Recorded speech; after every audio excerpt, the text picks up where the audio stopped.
A weak man is scarier to me than a violent one. Because to be honest, there's a weak man that I can look at in my head, and I picture this weak man, and what happens is their weakness is aware to them. They're aware of how weak they are, and this emotional space they get into makes them do out of bounds things. When there's a weak man, and I've experienced in my life many, what happens is we start looking at these situations where these guys, they do things that are, God, they're just like their bravado, right? They step out, they say things that aren't actually the things that you should say in those settings. They end up getting everybody in situations where it's difficult, or they do things just to kind of show the world how strong they are when really a strong person doesn't do it.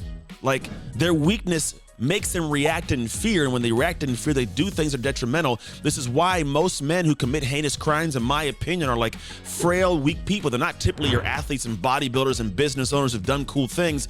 It's the people who are the meek, the timid, the weak-willed in society, and we're missing more of these. Like we're building a society where little guys are wearing women's clothes, and it throws me how some young men, like we used to be like, hey, be an upstanding, of character, respectful human. And now it's like, wear a tube top, homie. What? It throws me. And so I look at this and go, these are the people that get made fun of by individuals. Their mom and dad don't teach them how to be strong of character and will and respectful. Looks them in their eyes, speak your mind, be communicative. Don't take crap from people, but don't start any fights. Like there's this conversation that's not being had the same level, I believe. And I think we need to avoid a future full of weak men. Because it's a whole thing that I love this statement, and it goes, weak men or weak people create hard times, and hard times create strong people. Strong people create easy times create weak people. We are in a situation where people are creating very, very easy times. Go click a button and get your food. Never have to work out again. It's okay to look the way you look. Like it, never be better. And then what you find is so many human beings, they're uncomfortable and unhappy with themselves. At the same time, this weakness pervades in a society, and people start doing weird things. And I feel like society is getting less and less anchored. The contract that we all sign for society is having less and less effect, or less and less impact, or in my opinion, less and less solidarity. That's just one guy talking, and this may be something that you don't believe in or you don't like, and that's okay. But I believe we should still, and we do still need strong men. Do we need them to go fight wars whenever there's going to be something going on to protect our country, our safety? Families need to have people that can protect themselves from criminals and things going on in the world. We need people to build our infrastructure of our society, the truckers, the construction workers, the electricians. Yes, there are amazing women who also do these jobs. I get it. But statistically, the bricklayers, the builders, they're not women. They're strong men who are the backbone of building society and the structure. Even if you want to put a new tech building up that allows us to have a push button for, I don't know, Venmo to be able to send food to some place, and all of a sudden DoorDash comes. All that, the building they operate in was built by men who were engineers and electricians and architects who created that facility so we could have the ease and the app in the palm of our hands, right? So how do we do that? I think there's got to be a way we look at it. I think there are certain habits keeping men weak. For me, I look at, like, my wife is happy and secure in my home because I live in this home. Now, I'm not saying I'm some crazy guy, but I think when you are a person that has the ability to be violent and do those things, you have a peace to you when you can control yourself, and there's peace because I have security in knowing what I'm capable of. Having played in the NFL, I know what I'm physically capable of and where I'm willing to go to protect the ones around me. And my wife knows that. So my wife feels comfortable. She feels comfortable having children with me. My kids feel comfortable in the house. There's that piece of that, right? And I know that I want my daughter, when I give her over to someone, to have the ability, like, I can sleep at night knowing that there is a strong human being with my daughter, keeping her safe. I want my boys to have their wives feel comfortable with them as the head of the household, to have the strength and the ability to have confidence, to have kids with my sons, to have families that they can go and feel comfortable living anywhere with because they have two boys, or I have two boys that are the head of the household, that are the men that are taking care of their family. Maybe not how you want to call it, head of the household, however you want to frame that. If you get all mad I said it, sorry I said it. But there are people who don't agree with that, and that's okay. But I believe that it's good for me to put men in the world who their duty is to protect those around them, to love those around them, to secure those around them. And so there's habits I think our world does not take into account. One, I think that one of the big habits we have is people have a lot of negative self-talk, and they're not expressing it outwardly. I think strong men talk about it. Strong men say, look, I'm not feeling that good about this. This is what's going on. It takes strength to share this outright, to share this to the rest of the world, to have somebody else hear you. It's not an easy thing to do, but strong men do it. We sit there and go, look, hey, this is what the situation is, how I feel, and we can express this. But a lot of us, the weak men, they have these habits of negative self-talk that just goes deeper and deeper and deeper into holes, and they feel like they can never get out of the hole. So what ends up happening is they find ways to deal with the feeling in the wrong manner. And what happens typically, unfortunately, is there's this weakness that I think they've noticed they feel, and then because of this weakness, it creates this sense of like fear and sadness, and that sadness turns into like vengeance and retribution, and like I got to get back at you. Think you're strong, and then there's things that take place that are violent, that are heinous. And they're not even physical heinous. It's like weapons and guns and knives that take place just to be able to show that I'm not as weak and timid as you may think I am. And the reality is it's okay if you admit you are and work towards it. But the negative self-talk creates this whole different spin up in a different direction that raises a different conversation internally, creates a different feeling internally for some. Not a safe one, in my opinion. So you've got to start looking at the habits that people may have. And if you notice these habits, you got to find ways to have them stop. And it starts with positive self-talk. You can do this. You are capable of this. I don't care what took place. You can do this. I was a guy given away at 3 years old in the foster care system. I was beaten. I was starved. I was tortured by different people in heinous areas. But I didn't get to the point of being so weak and timid that I didn't stand up strong. In fact, because of that, it's why I'm strong. Because of that, I didn't want to be a guy that was a victim all my life. I could have been a skinny, weak, sad, vengeful human, but I said, no, I want to be something great. I want to give back to the world positively, and something else came from that. That's a beautiful thing if you think about it, because it's not the norm. So you have to have positive self-talk. The negative self-talk habits are hurting us. The second habit that's problematic is procrastination. Men procrastinate. Weak men go in the world and they say, I'm going to do this and never get it done. I'm going to build that, never get it done. I'm going to do this, never get it done. Get in shape, never get it done. Get stronger, never get it done. We don't do it. And then all of a sudden what happens is it kills pride and it kills trust in you as a man.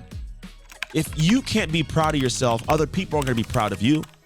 And then you wonder why I don't have what I want. Well, it's because you're not actually doing things that need to be done. You're procrastinating in certain ways. You're slowing down the process to your own greatness. And then people who have heard you speak out loud so many times about what you're going to do and how it's going to get done, how great it's going to be, they lose trust in you. And as they lose trust in you, you lose trust in you. Your pride gets diminished. They make fun of you and they poke and they prod, and all of a sudden you feel way less than you should be. So one of the biggest habits that I think is hurting and making men weak is procrastination. Say you're going to do something, then do what you say you're going to do. Or don't say you're going to do it in the first place. It's pretty simple, right? But if you say it, go do it. It's not going to be easy, but guess what? You get to become better as you go through the process. A better man, better husband, better father, better whatever it may be. Third part of this is lacking of exercise in your life.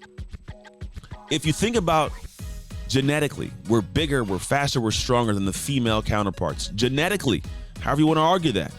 And so what happens is when we go into the world and we don't see what we're fully capable of and really express our full physical selves, like we back in the day, we'll call it back in the caveman times, we wouldn't have survived. There are ancestors to every one of us, even the weak-willed men, the skinny people that don't want to do anything to make themselves better. These individuals still had a whole bunch of ancestors that were beasts, man. Used to run around with spears and knives and kill animals, or we wouldn't be here. Our ancestors go back to that level. There was someone out there taking care of business and make sure that the tribe was fed, family was fed, or else there wouldn't be you here now, period. And if I look at that person back in the day looking at me, even in the whatever I think I am, I still think they see me as weak. They go, well, you didn't hunt every day for your food. You didn't build a hut for your family. Like, I think there's part of them would always look at me and go, you ain't getting after it, even though I'm getting after it in our day and times. But if you think about it, their only way we could exist now is because some crazy, amazing, strong man existed at some point in time in the past. So physically moving, lifting, exercising, it brings something forth in you that allows you to have strength and confidence and power and to be able to secure and protect your family and yourself.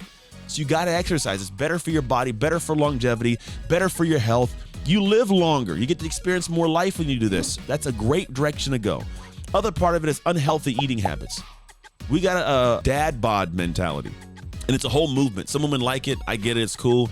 Dad bod for me is a way for weak, unhealthy men to go, you know what? This is what I'm going to do.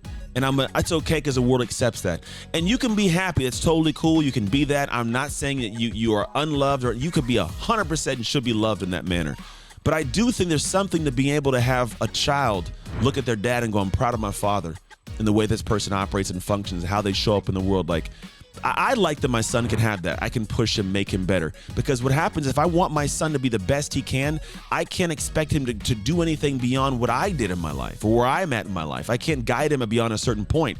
So for me, like, the little things that tie to my health and having a pride for who I am, it's big. And so I don't put crap in my body all the time. I do things that allow me to be around long enough to have a body that looks a certain way where my kids can say, yeah, proud of my father. Now, should you feel bad hearing that? It's up to you. No idea. But for me, when I think about what I put into the world as a human being, I want to be the healthiest, happiest, to have longevity, to have impact, to have my kids be proud of who they see their father to be so that they can aspire to that themselves later on. And that lineage keeps going to where you have big, strong, powerful, happy men who are doing great things, that are vulnerable, that care, that talk, that speak, that have great marriages, that are great in their families. And it starts with how long you're here based on the health you actually tape into account. The next one, I think that it really keeps men weak, is their avoidance of challenges. There is such a huge avoidance of difficulty, of failure, of challenges nowadays that are the things that build us to be great. We can't avoid all the challenges in life and expect to have the abilities to be able to be successful later on. If you want to be successful later on, you have to do things that challenge you intentionally. We can't avoid things and wait for it to pass or let someone else deal with it or not face the emotion of the hardship right now. You've got to do things that make you scared, that make you uncomfortable, that challenge you. Because those things that challenge you, they build you. You can't let it break you. You must let it make you. But you avoid it, you miss out on everything that could have made you in the long run. So leaning in to find space where you can be greater than you actually are by onboarding the challenge, facing the challenge, that's critical. But so many men are avoiding challenges, wondering whether life is falling to shambles. The last piece, the last habit is, I think that we have a lot of people that are trying to make our strong men weak like them and make it okay. There are a lot of weak individuals who are saying, no, it's okay, do this. Don't listen to. I've seen videos of a guy like, you see those big muscles on your arm? No one wants to see that muscle. Like, why would you as a weak human diminish the person who is doing things that make them feel good about themselves, make them feel better about themselves, make them feel stronger? They're physically healthier. Why would you try to diminish that and demean that? Why are we letting a weak-minded human or a weak physical man tell another strong man, hey, be weaker like me? Logic blows my mind, but we let this happen in society. We see it take place all the time.